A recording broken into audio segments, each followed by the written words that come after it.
नमस्कार दोस्तों, technical coaching class के YouTube चैनल पे मैं सुभाष जयपाल आपका एक बार पुनः स्वागत करता हूं। दोस्तों, जो अपने इलेक्शन थ्योरी का कोर्स को स्टार्ट कर रखा था, उसमें अपने RLC श्रेणी परिपथ को पढ़ लिया था। आज इसी का एक टॉपिक और पढ़ने जा रहे हैं, उसके बारे में बात नोट करेंगे। अपना जो टॉपिक अगला होगा RLC श्रेणी का मतलब ये आपने नोट किया था बात को वहां पे कि जिस परिपथ के अंदर रेजिस्टेंस इंडक्टर व कैपेसिटर C, L और R किस क्रम में जुड़े हैं, श्रेणी क्रम में, तो उसको बोलते हैं अपने RLC श्रेणी परिपथ कहते हैं। यानी ये जो परिपथ है ना, इसमें रेजिस्टेंस भी काम कर रहा है, प्रेरक भी काम कर रहा है और क्या कर रहा है, कैपेसिटर भी काम कर रहा है। तो उसको अपने क्या बोलते हैं, RLC श्रेणी परिपथ कहा जाता है। तो इसकी अपने आज एक अवस्था पढ़ेंगे RLC श्रेणी की, अनुनादी अवस्था। अनुनादी अवस्था यानी RLC श्रेणी परिपथ की रेजोनेंस अवस्था या अनुनादी अवस्था एक ही बात। अनुनादी अवस्था क्या है, ये परिपथ अनुनाद पर पहुंच जाता है। अनुनाद क्या होता है, पहले मैं बात करता हूं कि अनुनाद क्या है। तो इस परिपथ के अंदर अपने बात की थी, इस परिपथ में क्या है कि जो आपने पहले नोट किया, तो I इक्वलमेंट में नोट किया था, तो IR बराबर में IL बराबर में IC, चारों का मान क्या था दोस्तों, समान था। यही था। अब क्या कंडीशन थी, चारों का मान समान होने पर रेजोनेंस की अवस्था क्या है, तो इस परिपथ में एक ऐसी अवस्था आ जाती है। इसके मैं अगर वेक्टर की बात करता हूं तो मैंने यहां पे नोट किया था वेक्टर में, पिछले वीडियो में मैंने समझाया था। यहां पे BR है, यहां पे BL है,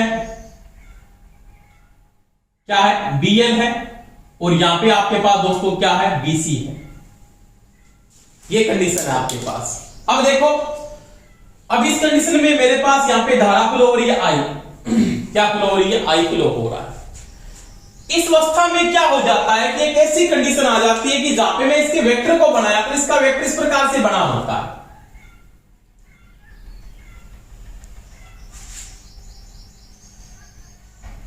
यहां पे मान लिया मेरा BR है, क्या है, BR। इस कंडीशन पे मेरा क्या है दोस्तों, I है। जैसे I मान लेता हूं, IR, IL और IC, इन चारों का मान क्या है, समान।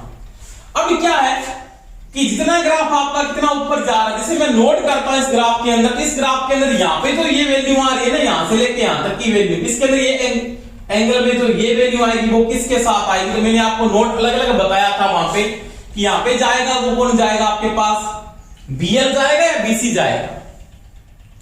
तो यहां पे जो ग्राफ था आपका किसका था, BL का था। किसका था, BL का था। और यही ग्राफ आपका किसका था दोस्तों, BC का था, यहां से लेके यहां तक BC का। परंतु इस अवस्था में क्या हो जाता है कि एक ऐसी कंडीशन आ गई जहां पर क्या हुआ, BL का मान BC के बराबर हो जाता है। BL का मान BC के बराबर हो जाता है, मतलब इसकी वोल्टेज के क्या है, बराबर है। तो दोनों के बीच में कोई भी डिफरेंस नहीं आ रहा।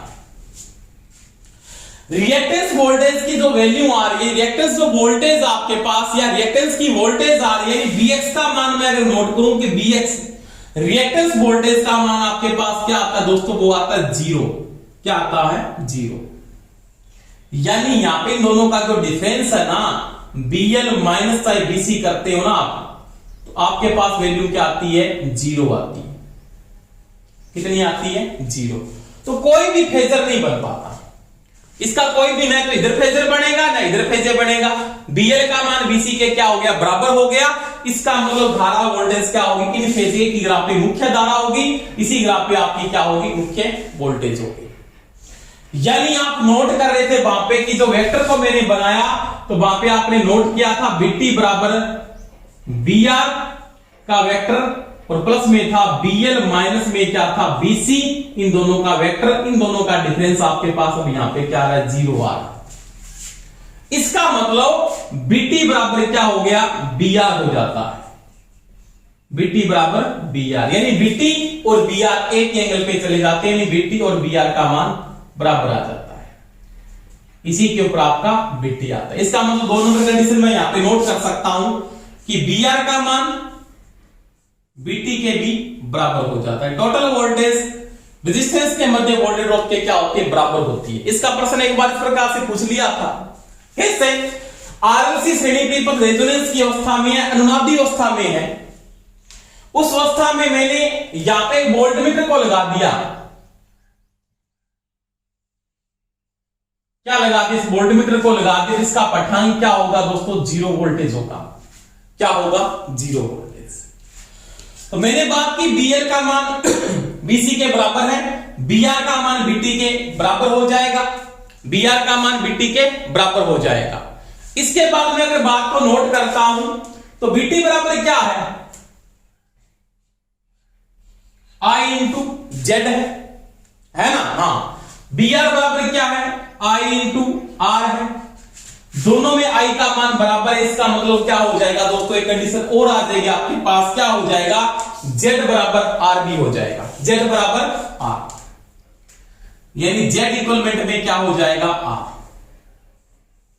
क्या होगा? जेड बराबर आर। इंपीडेंस होगा वो रेजिस्टेंस के बराबर हो जाता है। इस अवस्था में यह लिखा जाता है कि प्रतिबाधा यानी जेड निम्नतम होगा, इस परिपथ का निम्नतम होगा।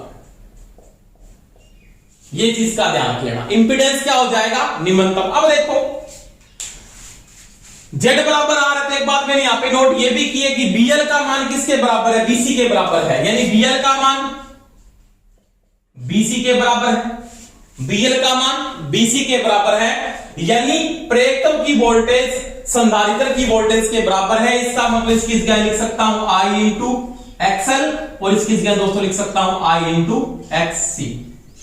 ये कट जाएगा, इसका मतलब एक्सएल का मान एक्ससी के बराबर हो जाएगा। यानी यहां पे ये भी लिख सकता हूं मैं इसके बाद क्या बात? एक्सएल का मान एक्ससी के बराबर है। एक्सएल बराबर एक्ससी। और यहां पे ये भी बात नोट करेंगे, तुल्य प्रतिकार्यता, तुल्य प्रतिकार्यता यानी तुल्य जो रिएक्टेंस एक्स आएगा उसकी वैल्यू क्या आएगी आपके पास दोस्तों? 0 आएगी। कितनी आएगी? 0। दोनों का डिफरेंस क्या आएगा? 0 आएगा। यानी तुल्य रिएक्टेंस है या समतुल्य जो रिएक्टेंस की वैल्यू आएगी वो क्या आएगी दोस्तों? 0 हो जाएगी। समझ में आई मेरी बातें बहुत इंपॉर्टेंट बात कर रहा हूं मैं यहां पे। पहली बात, बीएल का मान बीसी के बराबर हो जाएगा, बीआर का मान बीटी के बराबर, जेड बराबर आर। रिएक्टेंस वोल्टेज 0 होगी, जेड बराबर निम्नतम हो जाएगा, एक्सएल एक्ससी के बराबर होगी, तुल्य प्रतिकार्यता क्या हो जाएगी दोस्तों? 0 हो जाएगी। अब देखो इसके बाद मैं बात करता हूं। इसके बाद अगर आप बात को नोट करें यहां पे, अगर आपका इंपीडेंस निम्नतम है, क्या है? इंपीडेंस निम्नतम है, तो आई बराबर दोस्तों क्या पड़ा? आई बराबर होता है V बटा जेड, V बटा जेड। तो V बटा जेड को मैं यहां पे V बटा आर भी लिख सकता हूं। क्या लिख सकता हूं? V बटा आर भी लिख सकता हूं, लिख सकते हो, कोई बात नहीं है। पर जेड क्या है? निम्नतम है, आई क्या होगा? अधिकतम। इसका मतलब परिपथ की धारा, परिपथ धारा यानी आई अधिकतम हो इस अवस्था के अंदर। परिपथ की धारा क्या हो जाएगी? अधिकतम। यानी धारा का मान क्या होगा? परिपथ में अधिकतम होगा, और ओनली फॉर वोल्टेज को ड्रॉप ये करेगा, ये दोनों वोल्टेज आपस में क्या हो जाएगी दोस्तों? क्रॉस हो जाएगी। अब देखो इसके बाद देखो फेज एंगल, कला कोण की मैं अगर बात करता हूं यहां पे, कला कोण। इसके बाद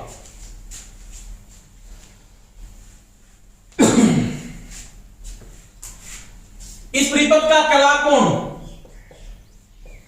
कला कोण का मतलब थीटा एंगल। क्या बात करेंगे? Theta angle. तो इसका जो कला कोण है थीटा एंगल, थीटा एंगल देखो धारा वोल्टेज के बीच में कोई एंगल बन रहा है, कोई मुख्य धारा मुख्य वोल्टेज के बीच में कोई एंगल नहीं है। आई यहां पे रहा, बीटी यहां पे रहा, दोनों के बीच में कला कोण कितना हो जाएगा दोस्तों? 0 डिग्री। कितना हो जाएगा? 0 डिग्री। 0 डिग्री का मतलब होता है धारा वोल्टेज क्या हो जाएगी, इन फेज। क्या हो जाएगी, इन फेज। इन फेज का मतलब कला के अंदर, कला के अंदर। इसके बाद नोट करेंगे cos फाई, शक्ति गुणक, शक्ति गुणक यानी पावर फैक्टर कितना हो जाएगा। cos 0 डिग्री का मान दोस्तों होता है इकाई, यानी पावर फैक्टर का मान हो जाएगा यूनिटी। क्या हो जाएगा, यूनिटी पावर फैक्टर होगा। कितना होगा, यूनिटी का मतलब क्या होगा, पावर फैक्टर का मान 1, यानी पावर फैक्टर का मान भी क्या होता है, अधिकतम, यानी शक्ति गुणक का मान भी अधिकतम। शक्ति गुणक का मान, शक्ति गुणक मान ये भी क्या होगा, अधिकतम। क्या हो जाएगा, अधिकतम हो जाएगा।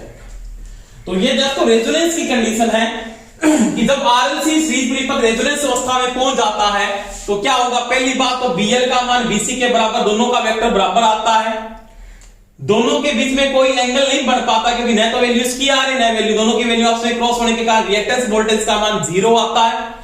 इसके कारण बीआर का मान बीटी के बराबर, यानी बीआर और बीटी इनफेज हो जाते हैं। इसके कारण आई का मान बीटी के इनफेज हो जाता है, जेड बराबर आर हो जाता है, तुल्य प्रतिबाधा का मान न्यूनतम हो जाता है क्योंकि ये रिएक्टेंस काम नहीं करता है। एक्सएल का मान एक्सी के बराबर हो जाता है और तुल्य प्रतिकारिता का मान 0 हो जाता है।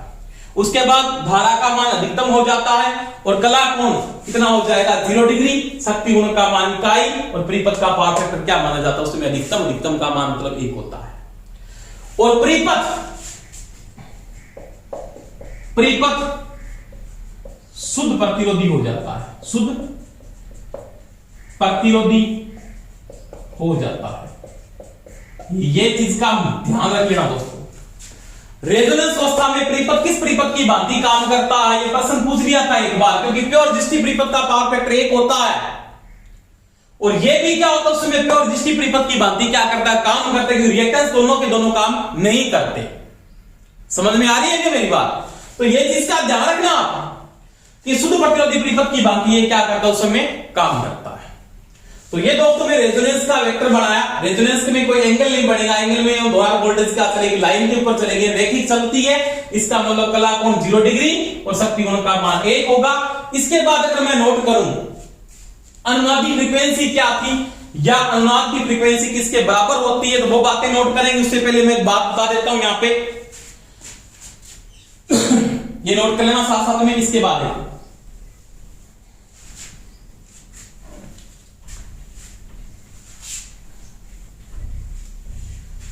देखो क्या आपने यहां पे लिखा, एक्सएल का मान एक्सी के बराबर है, एक्सएल का मान एक्सी के बराबर है। अगर एक्सएल का मान एक्सी के बराबर है ना तो मैं लिख सकता हूं यहां पे 2 पाई एफएल। क्यों, क्योंकि एक्सएल बराबर क्या है, एक्सएल बराबर है 2 पाई एफएल। होता है ना, होता है बिल्कुल। एक्सी बराबर 1/2 पाई एफसी बिल्कुल होता है, तो लिख सकते हो 1/2 पाई एफसी। कोई समस्या, कोई समस्या नहीं। अब देखो कितना गुणा करोगे तो इसके साथ क्या होगा, 4 pi square F square L into C बराबर में क्या आएगा, 1 आ जाएगा। अब देखो इसके बाद मेरे को रेजोनेंस फ्रीक्वेंसी निकालनी है। क्या निकाल, रेजोनेंस की फ्रीक्वेंसी क्या होगी, तो देखो क्या लिखेंगे, एफ रेजोनेंस के लिए एफ आर लिख देता हूं। एफ आर के रेजोनेंस फ्रीक्वेंसी निकाल रहे हैं क्योंकि दोनों का मान बराबर है, इसका मान रेजोनेंस फ्रीक्वेंसी है 1/4 पाई स्क्वायर एल इंटू में सी, एल इंटू में सी। इसका स्क्वायर हटाओगे, इस पे क्या लग जाएगा, रूट लग जाएगा, यानी एफ आर बराबर हो जाएगा root 1/4 pi square L into में सी। अब देखो ए का रूट क्या होता है, तो ए का रूट दोस्तों क्या होता है, 1 होता है। 4 का रूट क्या होता है, 2। पाई का रूट पाई, रूट क्या हो जाएगा, एल सी। तो ये इसकी दोस्तों कहलाती है रेजोनेंस फ्रीक्वेंसी। क्या कहलाती है, रेजोनेंस फ्रीक्वेंसी। समझ में आई मेरी बात। एफ आर बराबर 1/2 पाई रूट एल सी लिख सकते हो आप। अब देखो ये ऑप्शन में नहीं दिया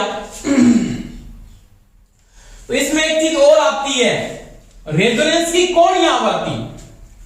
तो वो क्या लिख सकता हूं, इसको मैं ये भी लिख सकता हूं ना, इसको इधर लेके जाता हूं 2 पाई एफ आर बराबर में 1/√LC।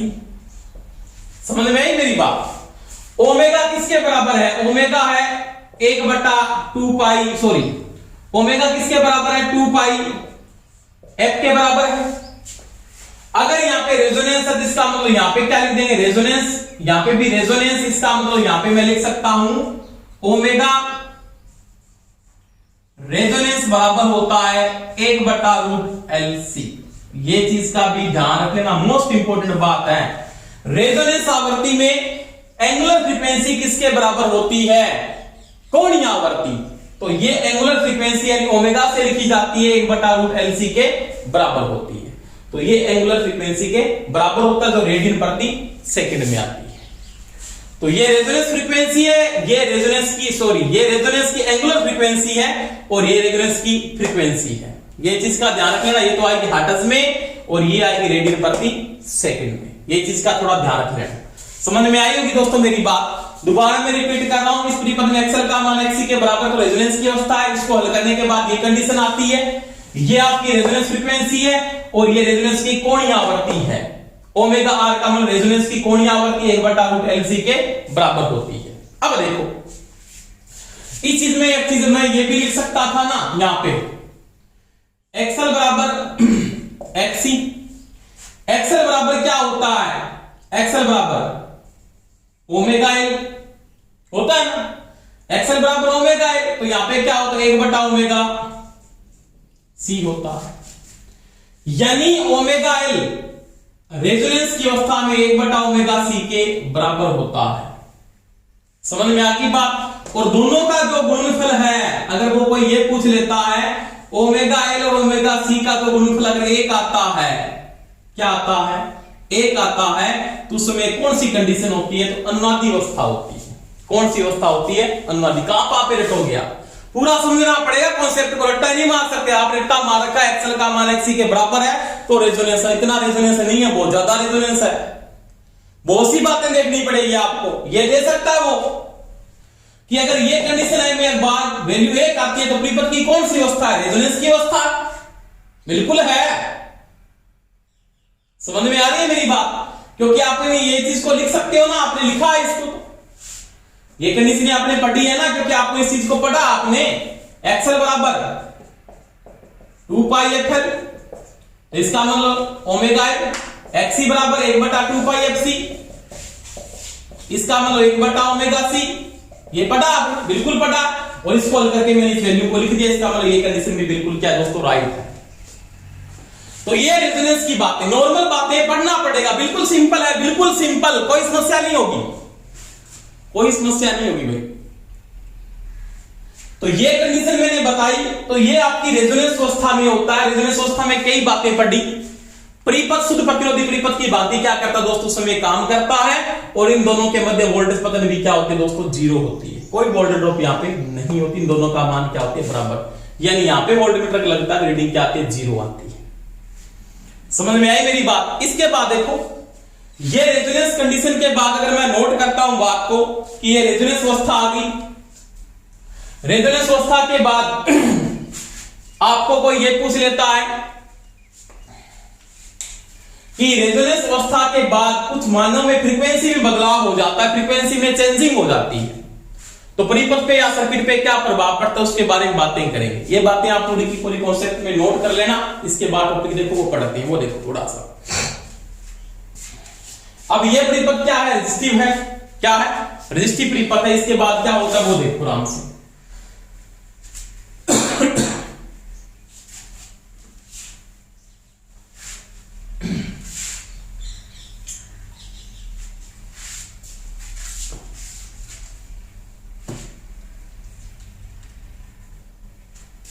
देखो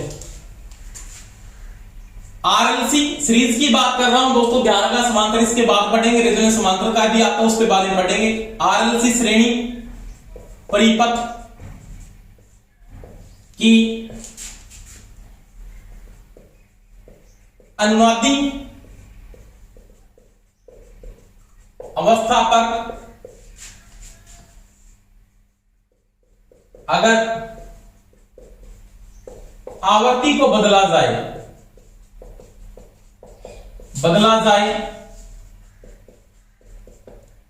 तो परिपथ पर प्रभाव, ये देखो आपकी रेजोनेंस की अवस्था है।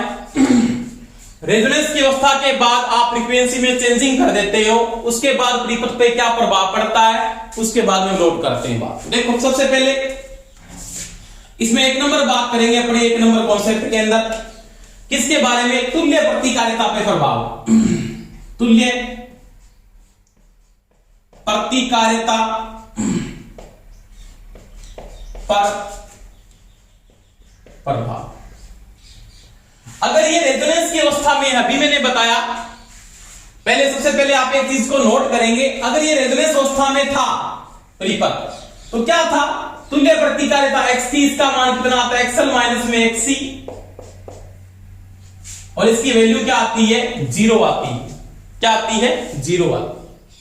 अब देखो, अब क्या हो गया यहां पे, अगर आप फ्रीक्वेंसी में चेंजिंग कर लेते हो तो देखो यहां पे वैल्यू इसके साथ 0 है। अगर मैं इसकी ग्राफ की बात करूं वो देखो आराम से,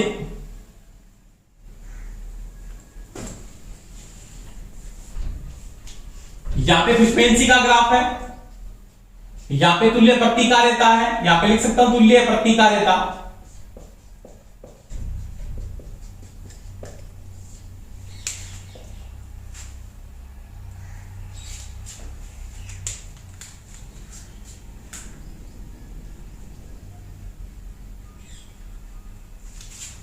एक ग्राफ की लाइन ये है, यहां पे इसका ग्राफ जो बना रहा हूं समानुपाती का चल रहा है मतलब, और ये ग्राफ किसका है? एक्सेल का है। किसका है? एक्सेल का। जब फ्रीक्वेंसी बढ़ेगी तो एक्सेल का मान बढ़ेगा, नॉर्मल सी बात है। इसके साथ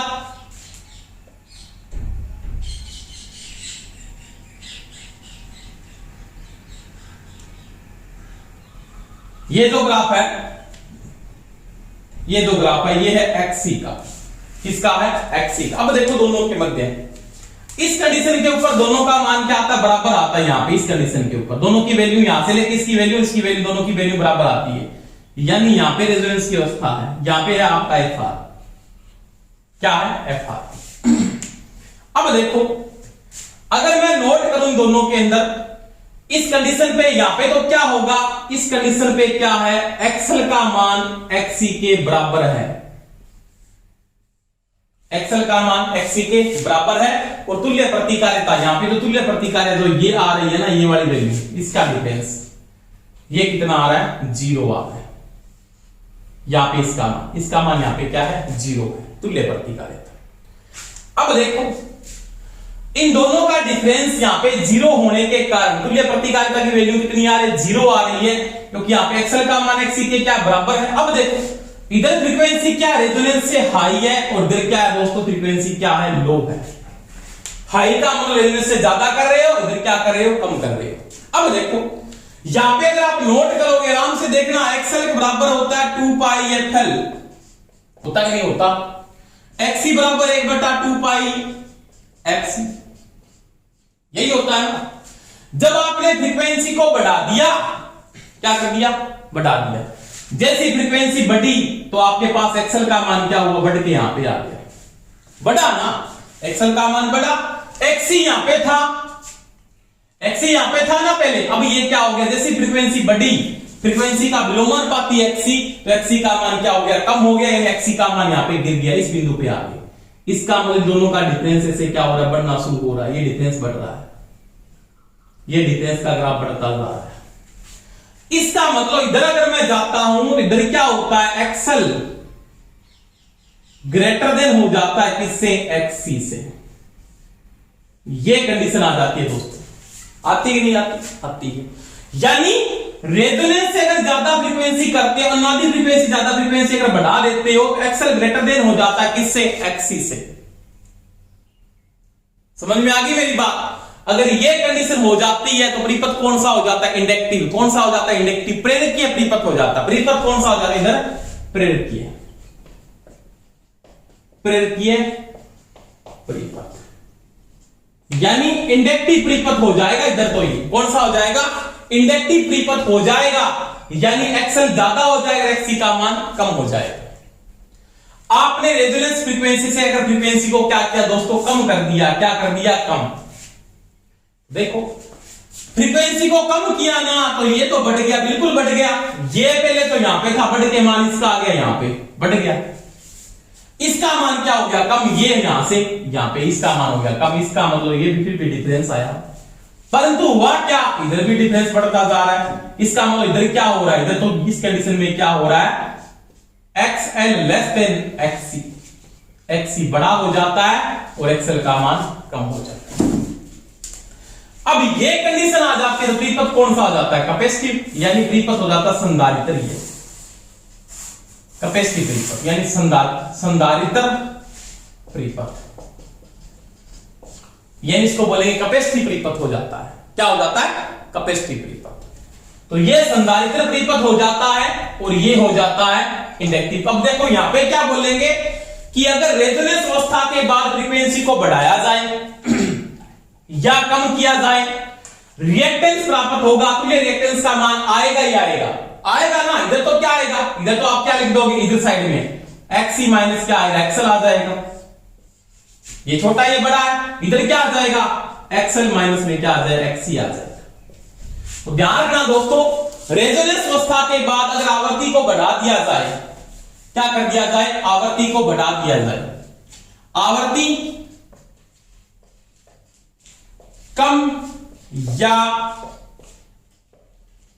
अधिक करने पर तुल्य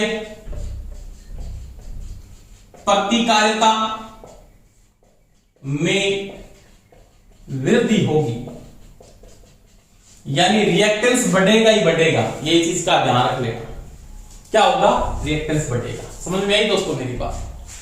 तो ये आपकी रेजोनेंस अवस्था के बाद जैसे फ्रीक्वेंसी को चेंजिंग करते हो, आवृत्ति का मान यानी तुल्य आवृत्ति पे प्रभाव क्या पड़ता है, तुल्य प्रतिकारिता पे क्या प्रभाव पड़ता है। रेजोनेंस अवस्था के बाद आवृत्ति को कम या अधिक करते हैं, अनुनादी अवस्था के बाद, अनुनादी अवस्था के बाद अगर आवृत्ति को कम या अधिक करते हो, क्या करते हो, कम या अधिक करते हो, तो उसकी तुल्य प्रतिकारिता में हमेशा क्या होगी दोस्तों, वृद्धि होगी। क्या होगी, वृद्धि होगी।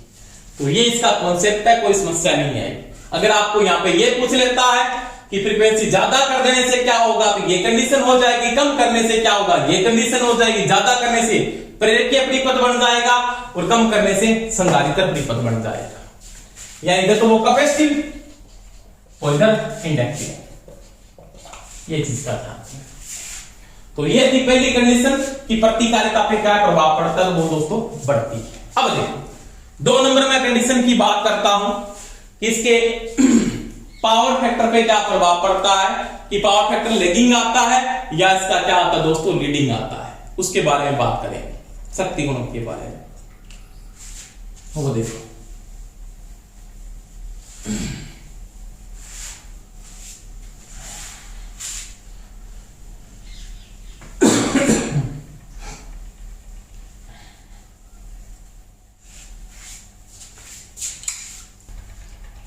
देखो इसके बाद 2 नंबर बात करेंगे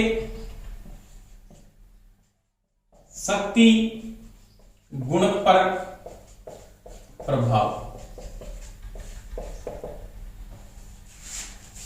कि पावर फैक्टर पे क्या प्रभाव पड़ता है। पहली बात, अगर ये रेजोनेंस की अवस्था में है, अनुनादी अवस्था में है, तो अनुनाद की अवस्था में जो कोस फाई का मान था वो कितना था दोस्तों, 1 था, यूनिटी था।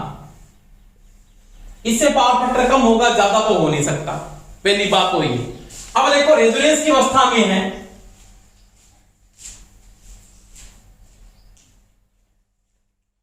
यहां पे फ्रीक्वेंसी है, क्या है, फ्रीक्वेंसी। अब यहां पे आपके पास पावर फैक्टर को नोट करना है कि कौन सा पावर फैक्टर आ रहा है। ये रेजोनेंस फ्रीक्वेंसी है, मान लिया ये हाई है उससे, और इधर क्या है दोस्तों, लो है। और यहां पे कोई भी कंडीशन दी हुई है, इस कंडीशन के ऊपर, इस कंडीशन के ऊपर पावर फैक्टर का मान आपके पास क्या, यूनिटी है, यानी यहां पे क्या है, एक्सएल का मान XC के बराबर है और पावर फैक्टर का मान 1 है, यूनिटी। अब देखो अब इससे ज्यादा करने से पावर फैक्टर इधर जाएगा या इधर जाएगा। इस कंडीशन में ग्राफ जो बढ़ेगा आपका इस प्रकार से बना होता है,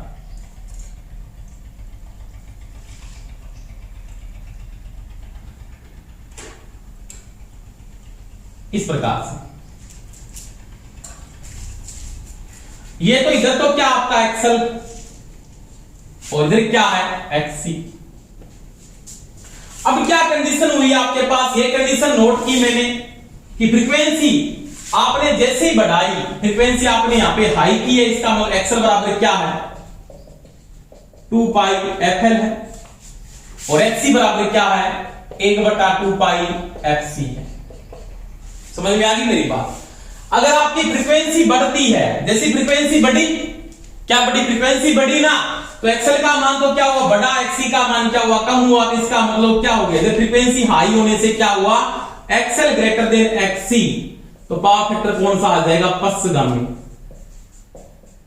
क्या आएगा, पश्चगामी। ये चीज का ध्यान, इसको क्या बोलते हैं, लैगिंग। क्या बोलते हैं दोस्तों, लैगिंग कहते हैं। क्योंकि जैसे फ्रीक्वेंसी बढ़ेगी तो एक्सल का मान बढ़ता जाएगा, इसका मान क्या होगा, कम होता जाएगा। इधर बड़ा गिरेगा उधर बढ़ेगा, इसका मतलब ये कंडीशन आएगी। अगर फ्रीक्वेंसी कम करते हो तो क्या होगा, फ्रीक्वेंसी कम करने से तो कम होगा, इसका मतलब ये क्या होगा, ज्यादा। इधर क्या आ जाएगा, XL less than XC, XC का मान क्या आ जाएगा, ज्यादा। अगर XC का मान ज्यादा, इधर लो करोगे ज्यादा है, तो परिपथ कौन सा हो जाएगा आपके पास, कौन सा पावर फैक्टर देगा, अग्रगामी। क्या देगा, अग्रगामी। इसको क्या बोलते हैं दोस्तों, लीडिंग कहते हैं। इधर परिपथ कौन सा बन जाएगा, इसको बोलेंगे कैपेसिटिव। कौन सा बोलेंगे, कैपेसिटिव। और इधर क्या बन जाएगा, इंडक्टिव। इंडक्टिव सर्किट, ये कैपेसिटिव सर्किट हो जाएगा और ये हो जाएगा इंडक्टिव सर्किट। कौन सा हो जाएगा, इंडक्टिव सर्किट। परंतु पावर फैक्टर का मान यहां पे क्या था, इस बिंदु के ऊपर, इस बिंदु पे पावर फैक्टर की वैल्यू थी यूनिटी इकाई। इसके बाद पावर फैक्टर का मान गिरेगा, बढ़ेगा नहीं, गिरेगा। पावर फैक्टर का मान 1 से क्या आएगा, कम। इधर मान 1 से कम ही है, ऊपर ऐसे नहीं कि आप ज्यादा कर दो। इसके बाद पावर फैक्टर का मान आपने नोट किया, जैसे 0.9 है, यहाँ पे 0.8 है, 0.7 है, 0.6 है, 0.5 है, ये है। समझ में आ गई मेरी बात। यानी बीच की जब कंडीशन आती है ना, इस जैसे पावर फैक्टर मीटर में इससे बड़ा होता सिस्टम, इकाई इधर क्या होता है, लीडिंग, और इधर क्या होता है, लैगिंग।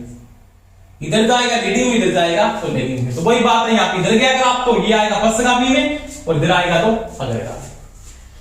तो फ्रीक्वेंसी में अगर चेंजिंग आती है, फ्रीक्वेंसी में बदलाव होता है, तो पावर फैक्टर में प्रभाव पड़ता है। अगर फ्रीक्वेंसी बढ़ती है, फ्रीक्वेंसी बढ़ती है, तो पावर फैक्टर कौन सा मेंटेन करेगा, पावर फैक्टर का मान कम होगा। फ्रीक्वेंसी बढ़ने से कोस पाई का मान गिरेगा, ये चीज का ध्यान रखना रेजोनेंस के बाद। परंतु परिपथ कौन सा बढ़ जाएगा, इसके लिए फ्रीक्वेंसी जैसे बढ़ेगी, परिपथ में कौन सा पावर फैक्टर आ जाएगा, पश्चगामी आ जाएगा। कौन सा आ जाएगा, पश्चगामी। अगर फ्रीक्वेंसी कम कर दोगे तो कोस पाई क्या होगा, वो भी गिरेगा, कोस पाई बढ़ेगा नहीं, परंतु किसमें आ जाएगा, अग्रगामी। पावर फैक्टर क्या आएगा, अग्रगामी।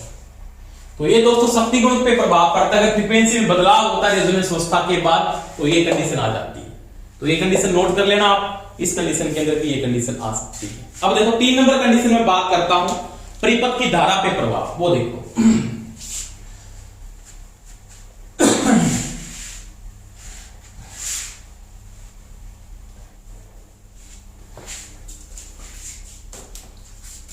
तीन नंबर,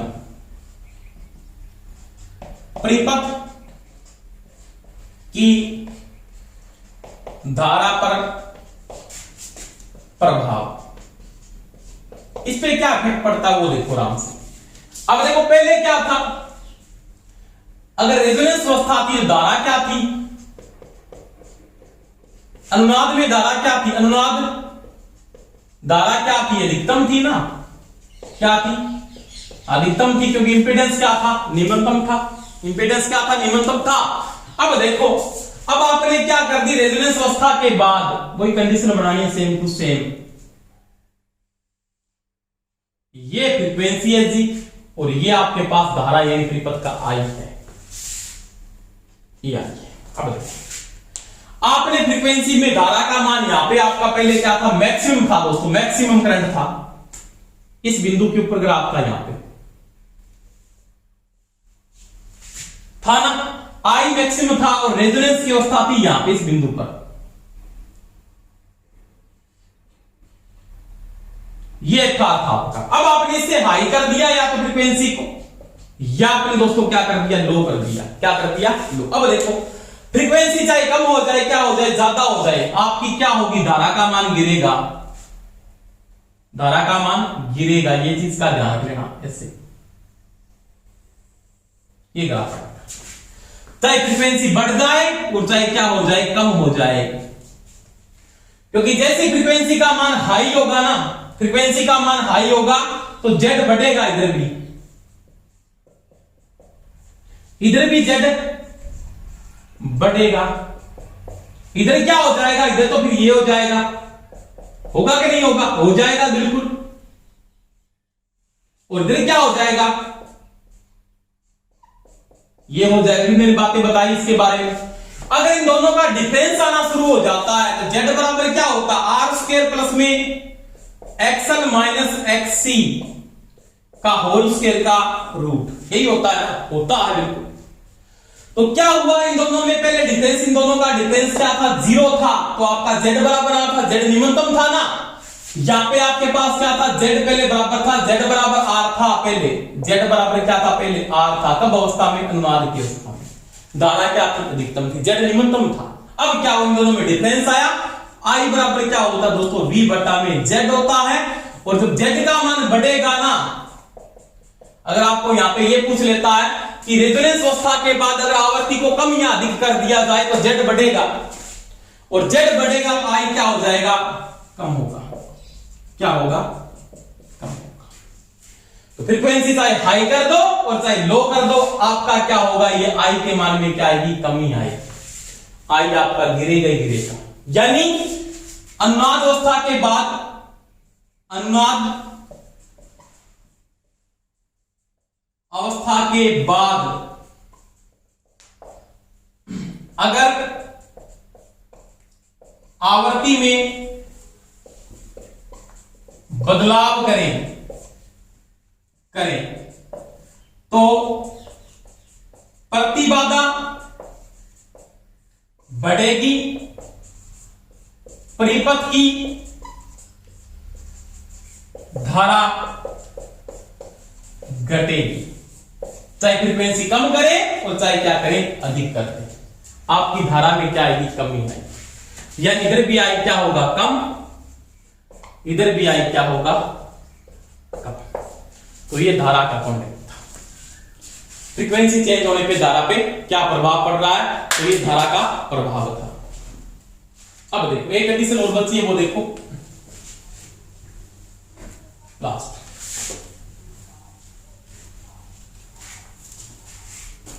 अब कहता है 4 नंबर कंडीशन में कला कोण पर प्रभाव। देखो दोस्तों फ्रीक्वेंसी चेंज करने पे कला कोण पे क्या प्रभाव पड़ेगा, तो देखो पहले मैंने यहां पे नोट करके बताया आपको, शक्ति गुणक में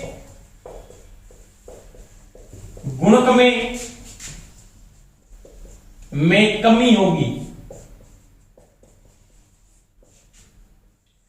चाहे फ्रीक्वेंसी को कम कर दो, चाहे फ्रीक्वेंसी को आप क्या कर दो, कम कर दो, और चाहे क्या कर दो, आप अधिक कर दो। कोस था आपका उस अवस्था में क्या होगा दोस्तों, गिरेगा। आप चाहे फ्रीक्वेंसी को हाई करके देख लेना, चाहे लो करके देख लेना। रेजोनेंस अवस्था के बाद, अनुनादी अवस्था के बाद, यानी अनुनाद के बाद आवर्ती कम या अधिक करने पर पीएफ गिरता है। अब लैगिंग होता है, लीडिंग होता है, वो मैंने बता दिया है। और जब पीएफ गिरता है तो कला कोण थीटा एंगल, ये दोस्तों हमेशा ही बढ़ता है, कला कोण में वृद्धि होती है। रेजोनेंस अवस्था में अनुनाद में जो कला कोण होता है ना, अनुनाद में, अनुनाद अवस्था में कला कोण कितना होता है, तो वो होता है 0 डिग्री। अब इसके बाद आपने फ्रीक्वेंसी को चाहे कम किया चाहे किया तो कला कोण में क्या आएगी, वृद्धि हो जाएगी, यानी कला कोण में वृद्धि होगी। क्या होगी, वृद्धि होगी, ये बढ़ेगा। तो ये दोस्तों 4-5 टॉपिक थे रेजोनेंस के, पूरे कॉन्सेप्ट में आपके समझ में आए होंगे।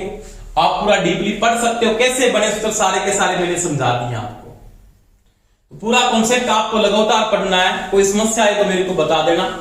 आपका ये आरएलसी श्रेणी का रेजोनेंस था, और आरएलसी श्रेणी भी पता आपके कंप्लीट हो गए हैं। नेक्स्ट क्लास में अपने इसके पैरेलल सर्किटों के बारे में बात करेंगे। धन्यवाद दोस्तों। क्लास अच्छी लगी हो तो सभी लाइक करें, शेयर करें। Best of luck, thank you.